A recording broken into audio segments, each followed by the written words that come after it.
What's it like to grow up between two different cultures and then come to India to experience a completely different third one? Today's guest has experienced this life. You are listening to Absent Minds podcast, where deep minds meet curious questions. Today, we will bring in a European perspective into the Indian education system. Our today's guest is Viktoria, who's half Danish, half Polish, but has also visited India twice.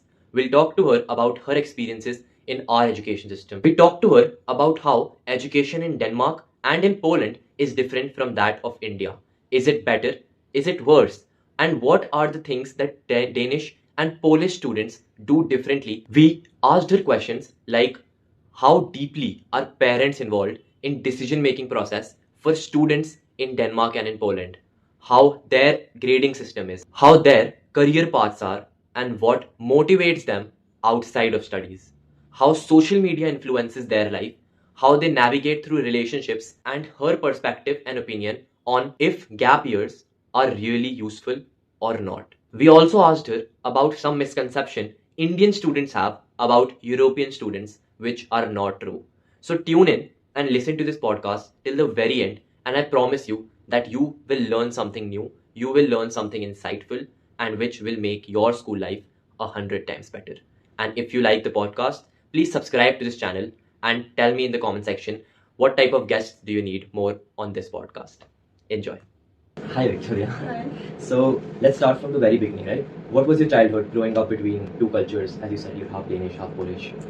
Oh, it was very interesting because not only is the culture different, but Yeah. the society and politics and norms are very different, and the school system, of Mhm. course. It showed me diversity, and it taught me how, especially because Poland has a lot of homeless people and a lot of people who don't have a lot of money, whereas Denmark is more a rich country. So it showed me both sides of life, and one of my families in Poland has less money than my other. So I have been taught gratefulness and just to understand that we have to really not take anything for granted.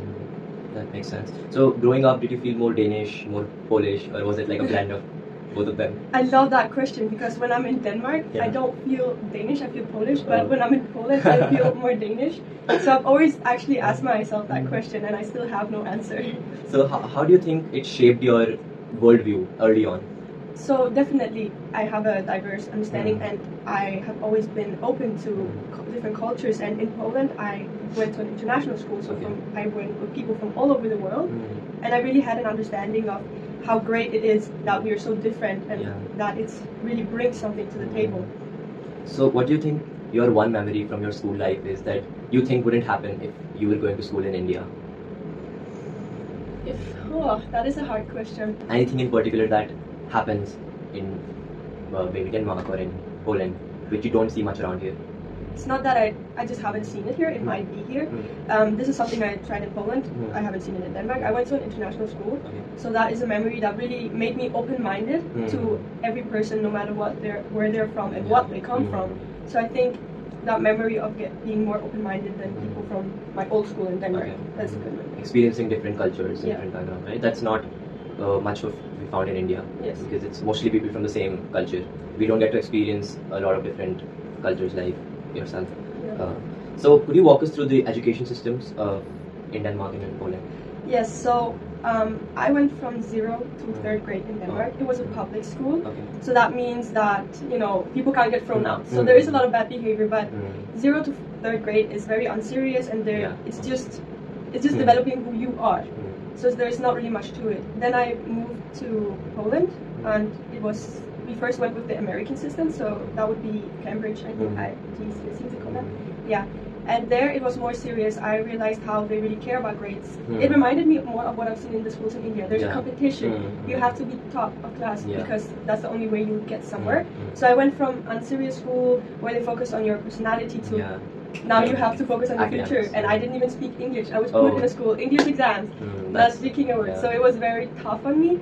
But quickly I learned so many things, and that my classmates back in Denmark wouldn't even be able to understand if I taught them. So I think that shaped me in a way for sure. And then we switched to IB. And it was a very hard switch, and I felt like Cambridge has done better things for me than IB. I just think the curriculum was better before. So you think that Denmark was much more holistic, much more lenient? Yeah, it's not as serious, I would say. Yeah, so in contrast to what you have seen here, what are some big differences that you see in Indian schooling? In Indian schooling, so if it's compared to Denmark, obviously it's more serious because people have to fight for a spot and fight for a future. In Denmark, people are really more guaranteed. Okay. Like they're guaranteed a spot anywhere. Even if you have lower grades or you didn't participate that much in school, you will still get a great future. Whereas in India, I can really see that you have to fight for a bright future. So I think that's a difference. And also the teachers are viewed very high compared to Denmark. We put the teachers on our level. We're just as much worth, and we even call them by their name. Yeah, I think that's a cultural difference. It might be. Yeah, because in India, from the time that the child is born, they're taught that respect your elders, respect your teachers, and we are told that teachers are hold higher position than God. So yeah, I think that's a cultural difference that we don't usually take their name. We call them respect, but I think it's important to have a kind of bond with them that they get you like a friend. Yeah, I mean, I see it two ways because in Poland we also have to call them, Miss, Dad, and it is to show respect. And we had great respect for the teachers, obviously, the ones who liked them. But in Denmark, sometimes I feel like people lack respect from the teachers. It can also go the opposite way. So they really don't respect them. So it must have been very hard for you, right? Completely switching your behavior towards teachers. Yes, it was, because I went back to Denmark in 9th, and in Poland we have to memorize a lot by heart, and I was really good at that. So you could see my grades were getting really good. And when I came to Denmark, there's no memorizing. You have to be able to argue every answer, and there's no right or wrong. And I was so confused in it. I couldn't believe that two answers that were not even close could both be right. So yes, it was very hard, and I had to fight to get through 9th grade and to be able to. I didn't want to. 10th grade in Denmark is not mandatory, and I wanted to skip it, so I fought to learn the system, how it works, to get into gymnasium, which is probably college. Yeah. So as you said that in Denmark, like a child is guaranteed a job, like he'll get somewhere even if he doesn't do well in academics. How does that work? I mean, if it's not going to be like if you didn't do well you can become a doctor. It's not like that. Obviously some jobs, like if you have to get into studies for psychology or medicine, those do require hard work. But you will, in Denmark, most jobs are really good paid, so even if you don't do that well, you can find another job that pays extremely good. And it's all about choosing what you want. Like vocational jobs. Yeah. Because I know that in Germany, in 6th grade, they can choose if they want to go into vocational training or they want to pursue degrees like engineering or medicine or psychology. And the thing is that at the end, they both are paid the same. Yeah. So the person who's choosing the vocational training, he'll earn as much as an engineer or a doctor. So at the very end, the respect for both the trainings or both the fields is the same. Yeah. But what I see in India is that the people who go into vocational trainings, like being a carpenter, for example, or being a house help, they are not respected at the same level as an engineer or a doctor because they are not paid the same. Do you think that that's the case in Denmark, or it's like Germany? It's not that case in Denmark, because I can feel it here that there's definitely what's better, this job is better than this one. And I find it funny because we do need people for every job. Exactly. So we do need people who clean. And if it wasn't for them, our houses would be dirty, so they should be respected as much. And in Denmark it's really seen like that we need a person for every job. And this is why it's important that we're so different, because if everyone wanted to be a doctor, it would be a problem. For sure. And also, like in Denmark, to be an electrician is really good paid, and for example here I see it's a low paid job. And in Denmark you don't need to go to university, you do another type of school with training. And in the end it's paid really good, and they're just as respected, and so there is a big difference. And I think it's somehow linked to how much they're paid, right? Because in India, since they're not paid at the same level, they're not respected at the same level. But countries like Denmark and Germany, because at the end they're paid, they earn the same amount of money, so the respect for them is pretty much the same. Yeah, but still, even at bus driver, we have great respect for them, because they're the reason we get where we get on a daily basis for our jobs and stuff. So, and they don't get paid as much, so it's not about the payment, it's just about understanding that we need every person in society. I think a basic amount of respect for each individual should be there from the time that they're born. So a basic amount of respect which everyone is born with, we should at least give them that. Yes. I think it's because here there might be this, like, respect has to be earned. So you have to be this and that good to have respect. Whereas what you're saying, you were born with respect, is more what I come from. So how are students assessed in Denmark or in Poland? Assessed? Yeah. Like examinations, like you see here. It's such a cutthroat competition if you've seen Indian examinations. I've heard about it. It sounds tough. So In Poland, we used to have we could have, so our grading system is very different. So we get graded from behavior, from talking in class, and from tests and exams. Yeah. And tests, we could have them, I would have 3 tests a day. Oh, okay. And I could have so many tests a week. So you need to study, you need to do your homework, your projects, and study for tests, which are like exams. So it's very harsh on you, and it's like that the whole year. And of course, the bigger exams come. Whereas in Denmark, you only get graded for, you do get graded for your work. Like you get a year grade, so you get a grade every semester, but it won't count. Just to see where you're at and what you need to do better, because you know then, okay, if I do better, my end of year grade will be higher. So then you have midterms, and those you get a grade. Those also don't count. Okay. But it's a practice for the actual exam. So the only exam that is graded is your end year exams. Okay. Oh. So Denmark is very easy. You get these grades that don't count. Yeah. You can see where you're at, and it's very slow, and you have time to better yourself, and it won't affect you if you slack the first half of the school year. So many people do that, and then they'll switch 360 degrees by the end of the exams. Because in India, even the smallest exam, even the smallest unit test counts in your final grade. Yeah. It adds up. The whole thing adds up. That's right? the same as in Poland. Yeah. Okay. Everything is added up at the end, and I don't know how many different grades you have here, but we did have behavior grades if you misbehave. So we had the Cambridge system. We had grade 1, 2, 3, 4, 5, and 6. 1 being the lowest, 6 being the highest, and you can have a plus on them or a minus, which means you're close to be down or close to be up. Yeah. And if you said something, you have to participate in the lesson to get. If you get 3 pluses, it means you get a 6. So that will add to your end year grade. If you get 3 minuses, you'll get a 1. So if you don't put your hand up, that's minus. If you do put your hand up, say something right, plus. If you put your hand up and say something wrong, minus. So no matter what you do, you have to do it right. There's no time for wrongs. So it's very much similar to India in some Yeah, ways. I would say so. And for some reason, I functioned better in it because I was so used to it. Yeah, and changing so frequently the entire education that you go through, changing it so many times, it must have been very difficult. It was tough because, like I said, 0 to 3rd in public school, then private school with 2 different systems, until 9th in Denmark, and then straight to gymnasium for 3 years or college. So, what role does extracurricular activities play in your system?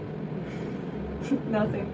Oh, they don't? In Denmark, really nothing. Okay. I mean, it can give you a good reputation as a person, but it's not, when you apply for like gymnasiums, let's just call it college.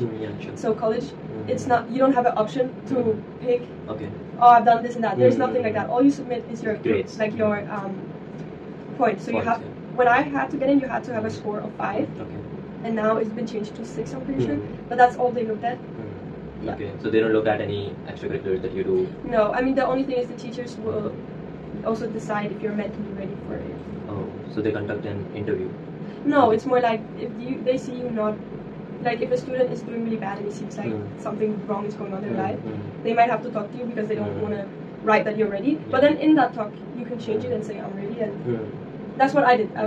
So in the start of the school year when I changed to 9th grade, I was doing bad because of the system change, and my score was very low. So I had to work, and I worked and I worked, and I got amazing grades at the end exam, and I was so happy. I scored higher than 5 and everything. I was ready to get in, and then my teachers had not changed and not ready, and I thought they thought that now and all the hard work. But after talking with them, they did apologize because they could see how much I wanted to do this, and I would burn hills to get there, and so they had to change it. I was not stuck. So extracurriculars are basically secondary. They're not as important as... It really doesn't change your... anything. It will not benefit you. It will not... in your career. Yeah. So what's the general attitude about competition? There is not a lot of competition. Obviously, a bit in psychology, medicine, and our business school in Copenhagen called CPS. That is a bit hard to get into. In Aalborg, the rate is lower, so it's not like you don't get a spot. Whereas in Copenhagen, you have to fight for a spot because more people and less spots, obviously. So it depends where you are geographically. Okay. Where I'm from, living right now, there is really no competition, but in Copenhagen there is a bit. Okay. What about mental health? Do they focus on students' mental health? Yeah, they do that a lot, and especially in my school, people do focus a lot on it.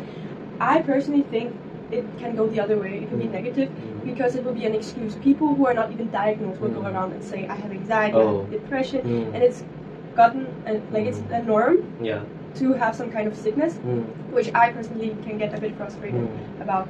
So yes, they do focus on it, but I think a lot of people now are just thinking, oh, something must be wrong with me, and they make up symptoms and it's like a placebo effect. Yeah. They think something's wrong and they feel Feel it. it's wrong, but it's really not. They just need to get their stuff together, but still find time for themselves so they don't get too stressed. So they use it in a wrong way. Yeah, I think so. I think a lot of people make themselves, this is what I was trying to say, make themselves more sicker than they actually are. And it's not on purpose, it's not to get attention, it's just that they think they're more sick, and in reality they're stronger, they just don't see that in themselves. And because mental health is given so much importance, then teachers must be lenient on them. Yeah, but I do see that teachers care. If you tell a teacher that, oh, I've really been so stressed, I've been feeling so bad, please can you move my assignment just one day, I do see that the teachers will have an understanding. They will for sure do it.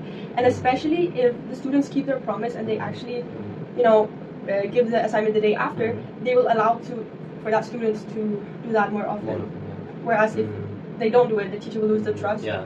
So are the deadlines very strict? No. They are strict, but if you have a good reason, they will for sure be changed. Or if even for the whole class, if the class says, look, we have an assignment in this subject and this subject, and they're all for the same day, the teacher will be okay, maybe 2 days later to do the deadline. Because in India, no one submits it on time. It's it's very lenient. No one actually cares.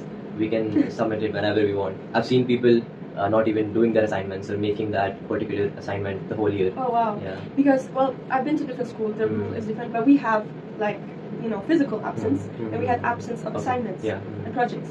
So if you get too much physical absence, you can be thrown out or lose the payment you get from the school. Okay. Or if you have too much absence for your assignments and projects, you cannot finish the school because it'll affect your end your grade, and you have to talk to the principal and stuff. And so if you submit it late, you get a 50% absence. So that's why it's so important to be on time, and if you can't, then to talk to the teacher because the absence will affect you.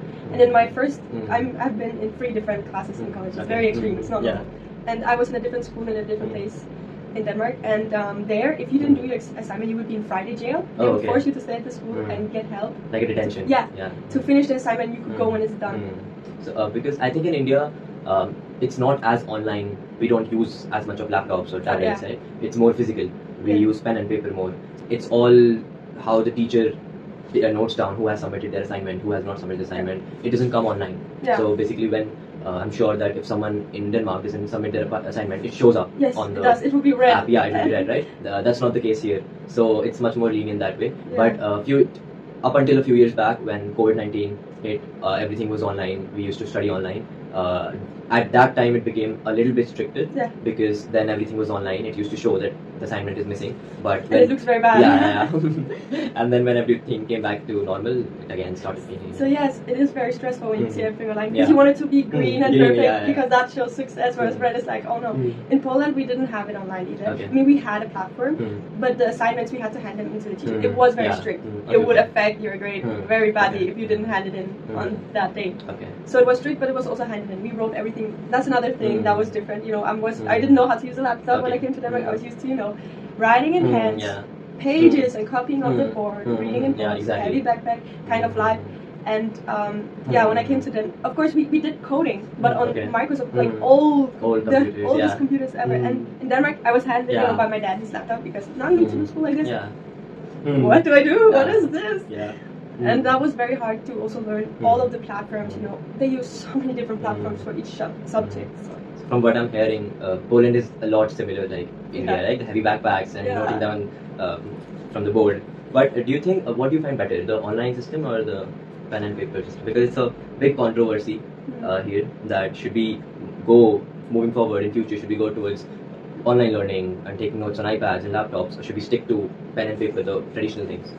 The amount of headaches I started getting after switching to digital that's true. was very bad, and it made me foggy. It made me like I could not sit and work as long on my computer as I can in hand. So I also find it. We are so digitalized today. I just like to keep the school not that way. So that's a personal opinion that I focus better, and I have a nicer handwriting than most of my classmates in Denmark who never write in hand. So personally, I think it's better in hand. Also because what happened is people will sit and play games on the computer and stuff. The only thing you could do in Poland, if you wanted to, affect your grade negatively, you could sit and draw something. But it doesn't take as much attention as playing a game.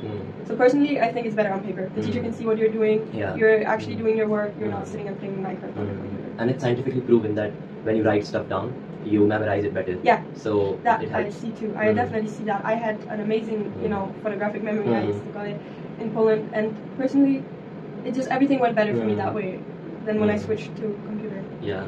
So you talked about that if we have more absence in Denmark, right? More than 50% absence, they don't get paid the payment. It's I don't remember the specific the 50 is for the assignment. If you hand it in, you have 100%. Okay. No, if you don't hand it in, it's 100% absence. Late 50 absence.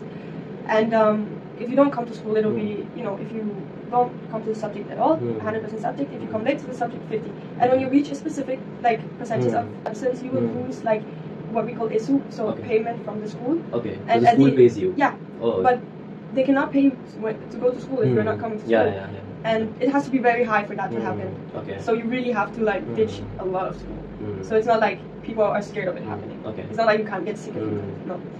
And at some point, obviously, you will be thrown out. Or you can choose not to be thrown out, but then, they pay every year, some exams will be paid. You don't know which subjects you will get up to. It's not every subject in Denmark. But if you don't come and you don't want to be thrown out, you can choose to have an exam for every single subject. And that is a lot in Denmark. Okay. And if you pass them, you can go to next year instead of getting thrown out. Because that's something I've heard first time, right? The school paying students to come to school. In India, we pay the school to let us come. I mean, obviously, the private schools in Denmark you have to pay for, but most people go to public. So the public school pays you. Yeah. If you go. But even in private school, you get ESU as well. So you pay for the school, but the child gets something. Okay. That's nice. So, what was your first impression when you arrived in India? Well, just generally? Generally, yeah. Oh my god, I loved it. To be honest, this is a bit funny. At first, I thought I was gonna die of lung collapse. I was I can't breathe. But I was so amazed by it because honestly, on my social media, India is not portrayed as a good place. Yeah. And I've never thought I would come here. So I was scared and I was like, what am I doing? And when I actually came to India, I was like, wow, what is this? This is not what the media showed me. That's good to hear. And what's something that really surprised you? In a good way or in a confusing way? In a good way, I think people are so guest-free and so friendly. People will come up to you like strangers. Even when I went to the school, people from lower grades would come up, oh my god, hi, who are you, what's your name? And that surprised me because that is not the case in Denmark. Okay. That's true. In India, we don't have as much of hesitation to go up to strangers and talk. Yeah, people were so friendly and talkative. I mean, again, this is Poland will be, if a new student, the class will also be interested. In Denmark, people are not interested in the new student. Okay. It's whatever. So the inclusivity is... Yeah, people were so friendly. I loved it. So how do you perceive the Indian youth? Can you elaborate? Do you notice a difference in how we carry stress, ambition, or a sense of community? I think I understand it. So I feel that people here have a different kind of responsibility at 18 than in Denmark. So here the responsibility is your future. So people are stressing so much about school. They're staying up night studying and worrying about the future. Will I get into the school or not? And that makes people very mature here. But on the other hand, people live with their parents till further age, maybe 20 something up in the years. So they're mature in one way but not the other, whereas in Denmark it's the complete opposite. People move out early and stuff, but they don't stress as much about the future as here. Okay. I don't know if that's what you meant, kind of. Yeah. So do people have the same amount of stress like what Indian students go through? As you said, they're much more carefree. They don't think about their future. And I mean, they do, but it's not that very, serious. You can get a job no matter what. That's the point. You're almost 20 now. Yeah, I am 20. Yeah, okay, you're 20 now. So you've had your space to build your own opinions about things, right? So what are some values that you believe in, and where do they come from? I believe in that we will all find our success in one way or another, and that it's very important to choose what makes you happy, because in the end it doesn't matter how much money you earn. If you're not happy going to work, you will not have a great life. And that value, I think, is because my dad always told me that. Okay. So yeah, and another value I have is I used to really be stressed about my future and stuff, and I wanted to go to school immediately. I didn't want gap years, which is pretty normal in Denmark. But then so many people told me how it can shape you to take gap years where you have work to get experiences and travel the world, so you get diversity. And those gap years can really make it easier for you to get through university. So that's another value I have. I can't really think of that many. I'm sure I have, but I don't know. So about gap years, as you talk, It's very normal Yeah. in Europe to take gap years. Mhm. In India, as we were talking about in school, it's kind of frowned upon. Yeah. It's looked down on. It's not recommended to take a year off your studies and just figure out stuff. Mostly in India, even if people take gap years, it's for preparing for competitive exams, as you might have heard. So, do you think that helps taking gap years in some way or the other? Yes, I mean, it really depends how you take it. If you just do nothing, you go party in your whole gap year, you lay around in your bed, you don't really work, you don't do anything good, then I don't know what benefit it has. Some people say it still have, I just can't see it. But if you work with something that is relevant for your future, like I do, or you travel the world and let's say you want to work with something international, it can also do something good for you, even though it's a holiday. So I think also the gap year can give you motivation when you come back, because you get tired of school and now suddenly, okay, I've been away, I'm motivated to get started again. So I think if you do it right, it will have great benefits. Also because you will be older and more mature, maybe university, your mind is more developed. But obviously also if you take too many, you will maybe forget how to. Like we usually say that 3 is the absolute maximum. After 3 years, it's not going to be good for most people. That's the case when people in India are done with their graduation or their college and then they get into work. But when they have to go back to do their masters or do an MBA, that's that is the thing. We used to have it more. So it's much more difficult to get back to that zone where you have to study for 2 years after going through a job for such a long time, right? Yeah. You can't get back into the same mindset so quickly of studying. Exactly. So I mean, I would say that it's not an issue if you do a year or even 2, but again, no more than 3. So like personally, I don't think I will have an issue because I do write on a day-to-day basis. I do still learn stuff. I read a lot of books. I'm just not, only learning what a school is telling me to learn. I choose what I want to learn, what is interesting, because that's what I lacked in school. Because many times I felt like I had to read boring stuff, and then I don't remember it. I remember things I think is interesting. So, do they allow you the freedom to choose your own subjects, or it's very, because in Indian education system, the subjects are very boxed up together. So if you want to study one thing, it's a whole package that comes with that particular subject that you have to study with it. So in Poland or in Denmark, you can pick and choose. Or in Poland, I never, I didn't go to the higher grades. When I was there, no, nothing. Nothing. I think you could pick the second language. That was the only thing. Yeah, that's the thing. French or German, that was it. But in Denmark, you also have these kind of packages. Obviously, every class had something different, which really destroyed some of my school stuff because I had to take extra subjects because I missed from the new package. But in the end, I had social studies and English as my head subject, and that means that I had to take German on level B, whereas in my old class I had German A. So and it's very different. So packages are different, but some stuff you have to take. No matter what package you have to have history on the highest level and Danish on the highest level, and in the last grade you can pick 2 or 3 subjects extra, even 4 if you want. And I chose psychology and like some nature studies. But that's just first in the last grade. Last grade, high school. No, in the gymnasium college. The last year of that you pick. So what do you think is the one misconception about your generation in Europe that you wish that people would rethink? I wish that people would rethink that we don't care that much about our future, because I still see people who care very much, and that we are all just phone addicts who we have it way easier. We don't know how the world was back then. We do. We had to study it. We know how the world was. And we have the issues now in our generation with, it is true, the mobiles are an issue and the mental sicknesses are an issue. But if we look at our parents' time who are telling us this stuff, that it's too easy, we have it like that. And back then, their time was not perfect. I mean, what about women's rights? What about their time was not that good either. There was no perfect time ever. I think every generation has its own problems and issues. So I hate when people say it's too easy and we were better, our generation was way better and we actually understood this and that and we took things seriously, we were glad, we were so good, and it keeps going. I think traveling really helps with that, because as you were here, you experience our culture, you experience how we go through school life. So similarly, when people go to Europe, when they see firsthand that okay, it's not like we think it is. People are serious about this, right? So I think travel makes these cultural exchanges, these school exchanges are a very great thing to do, to get that experience of different education systems, different backgrounds, and to let go of that preconceived notions and prejudices that people are a certain way. I mean, my 2 trips now to India has shaped me as a person. It's actually done more than I could have imagined it could do to me. I would say I'm a bit of a different person after every trip.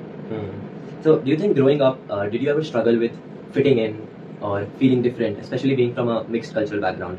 So, how did you deal with that?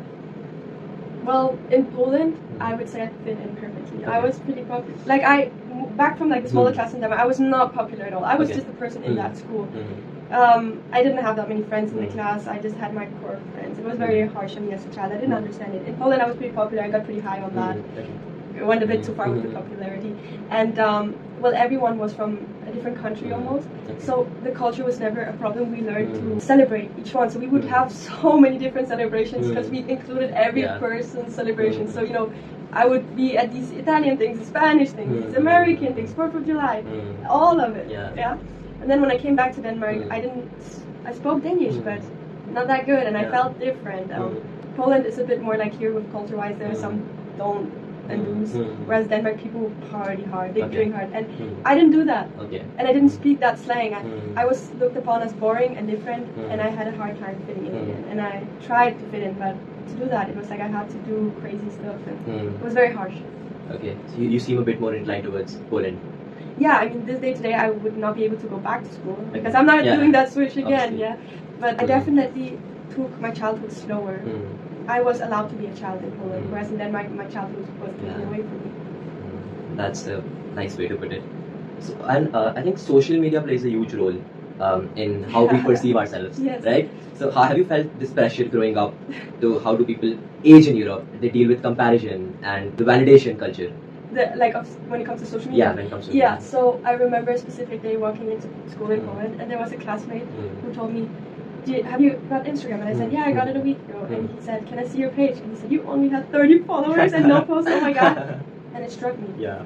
And so I started posting for years and years, and I actually gained a big following in my opinion, but I got so obsessed. I'm not there anymore, but I was in a place where I posted every day. I would look at other people's posts. What do they post in this small clothes and very Pinterest vibes? And I would do the same, and I had Musical.ly back then and TikTok, and I would try. At some point, I also got some viral videos. And it's like I forgot myself for a number to watch my videos. And this day today, I can just see how social media plays a huge role on people, because as soon as I stopped it, as soon as I stopped posting pictures of myself, I went more nature, deleted some photos. The following people, I lost my following, and people were not as like, oh my god, I love your Instagram, like, as much. Yeah, it was that's like, fine. I was not seen as high anymore because I didn't give myself to social media. It's like there's this huge validation need, and it's horrible that you always feel you need validation. Very true, exactly, and that's, as you talked about, I lost myself. I forgot who I am just because of a number, right? That happens so often, and 90% of the time, everyone is faking who they are and how their life is on social media. They always show it like it's all parties and they're all happy with their friends, and but it's in reality it's not that good, right? Everyone has their baggage. There's been a huge issue in Denmark, like especially lately. There was a huge trend, which I sadly fell into, of people doing these, having to be like a young entrepreneur.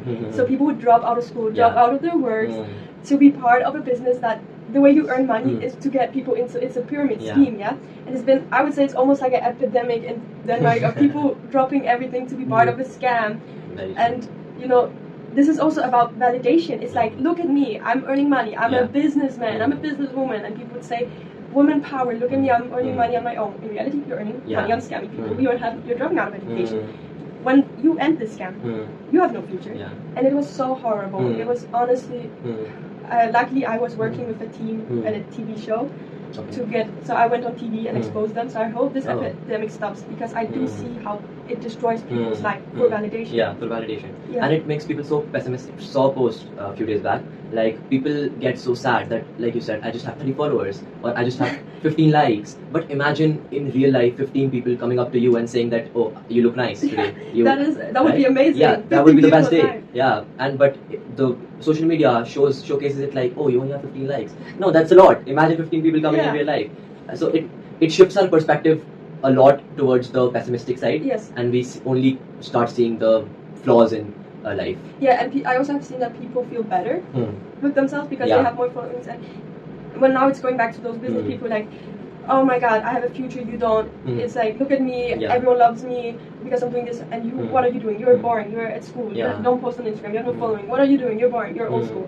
Whereas, look at me, I am not old school, I am, you know, I'm following the trends. And I don't like that. Just because people take their life seriously, are they boring? Yeah. Or because they don't have a following on Instagram, are they less successful? I think not, when they No. will laugh at you with a higher Absolutely paycheck. not. Yeah. At least don't lose your identity Yeah. just because of social media page, right? At least be honest with who you actually are. I think that is important. I likely see some influencers saying, I stand by when people see my page, especially back in time, when they see it, people would think I was rich, I traveled a lot, and people would think I'm very happy, and I would say, do you know how I was living every day eating white bread with butter to be able to take those trips, you know? And I think everyone should be true, because it would be a lie for me to say that it was easy to get the money for those trips. It was absolutely not. I worked for it, and I post what I want people to see. I want people to see me happy. I want people to see my highlights of life. I'm not posting when I'm having a bad day. Yeah, of course. Obviously. And then people think that, okay, that person is always happy. Why can't I be like that? No, that's not the case. It's not. And I think there should be higher awareness about this, so we stop seeking that validation and trying to fake our life just for people on social media. We get so similar. Like people in Europe, it's like we are just a recreation. Every person looks the same. Every person dresses the same, acts the same. Like I think it's important to kind of go a bit back when people had personality and people would be very different. Yeah. So, what role does family plays in decision making? Is it more independent when you're choosing your career paths, or is it like India? Because here our parents have a very big role in telling us what to do in our lives. Yeah. Well, I would say that it is very independent. You choose yourself, because it's not your parents who's going to go to that school for you. It's not them who's going to show up. But obviously, like, I would say I am the one picking what I want to do, but my parents, obviously, they say, they will give me ideas, they will say, have you realized how great you are at this? Maybe you could think about doing that, or they will tell me, are you sure you want to do that? Look into more options, but in the end, it's my decision. My parents had have an influence, but obviously, they always told me what I choose is in the end up to myself. They are only trying to give me perspectives and opinions, and whether I take in their opinions or not is also alone my decision. Because that's also what makes you independent and mature, to be able to take in stuff, but still and hold yourself accountable for the decisions you make. You can't blame your parents for everything, right? Yeah, exactly. Because in India, in so many sections of societies, parents are still so deeply involved in shaping our paths that somehow the child realizes it too late in life. And okay, this is not what I wanted to do, but because I wasn't that mature at that age, because of not making my own decisions and learning from them, now I regret it, and then they feel lost eventually in life. So I think making the wrong decisions also help you a lot and holding yourself accountable for them, learning from your mistakes. Yeah. So I think that is extremely important. I would lie if I didn't say I have made more mistakes than anyone I know. I have made so many mistakes, but in the end, it has shaped me as who I am. I'm obviously happy that my parents still tried to push me, even if I was 30 or 40, I'm happy that my parents would still try to tell me, what about this? Maybe this would be good for you. So I want them to still do that, but I'm happy that I get to be independent. And I learned from my mistakes, but I also can learn how both my parents' opinions can do good or bad. So I really have to listen to my heart. And that has really taught me that is the only way to, have success. So have you ever dealt with self-doubt or imposter syndrome especially when chasing your opportunities? Yeah, I've dealt with self-doubt. I mean, without going too much into it, like I've been told by a lot of people, because I was struggling at some point in my life, that they were sent by the authority, and there was this person coming to my home, and said, maybe you should drop out, take a different education, it's too hard for you.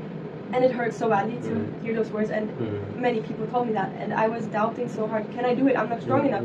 And again, I started to believe that I am sicker than I am. I thought, maybe I'm so mentally sick, oh my god, I am too sick to do anything in my life. But then I just said, but why are they deciding that for me? Yeah, exactly.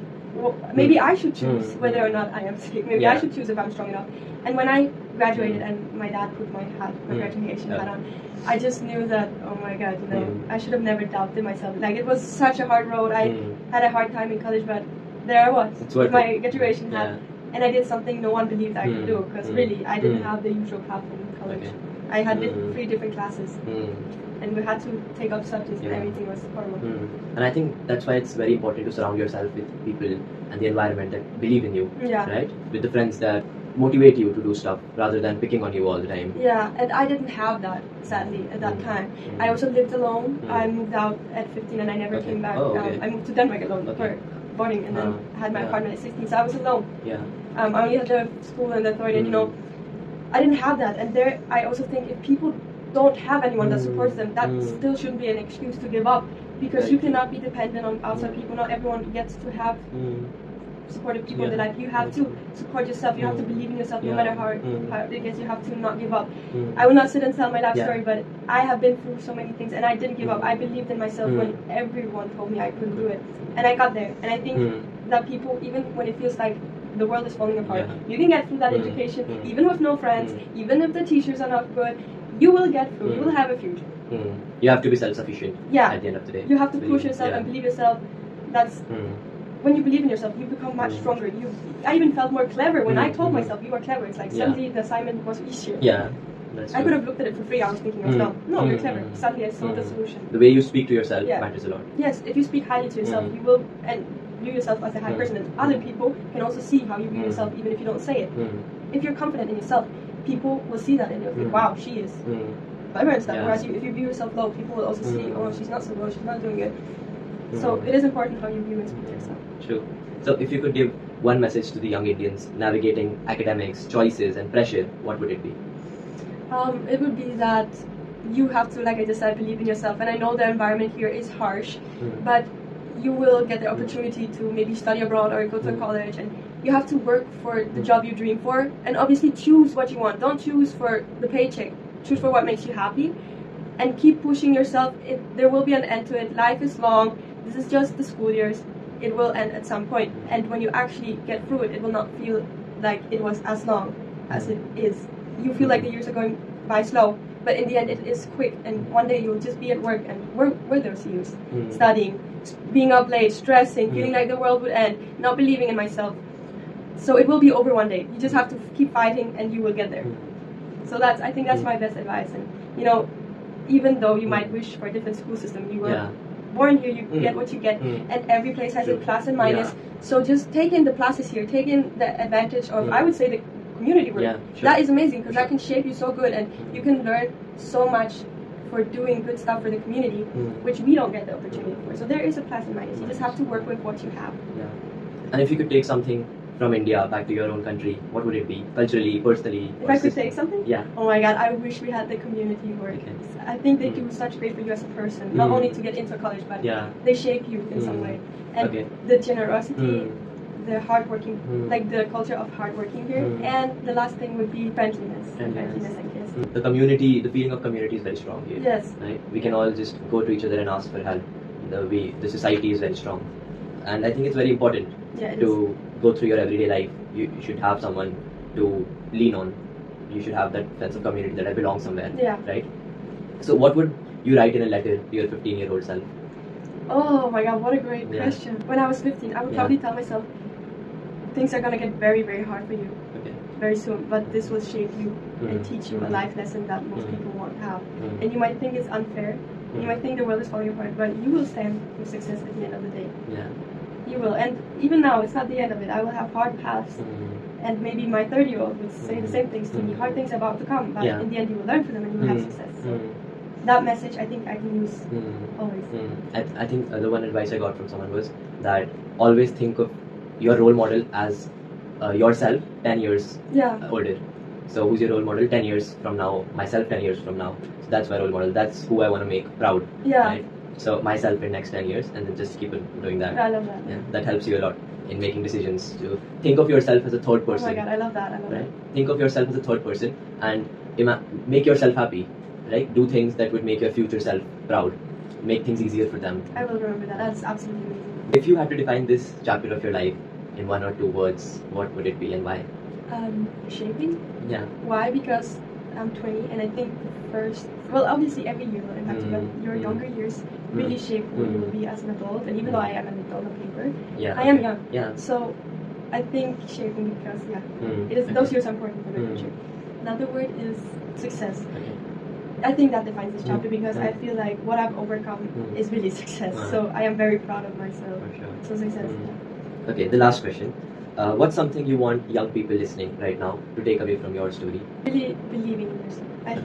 I think it shows that I believe in myself, and I want people to, see that as a, get inspired and keep believing in themselves. If you lose it, find it again. Also, motivation comes and goes.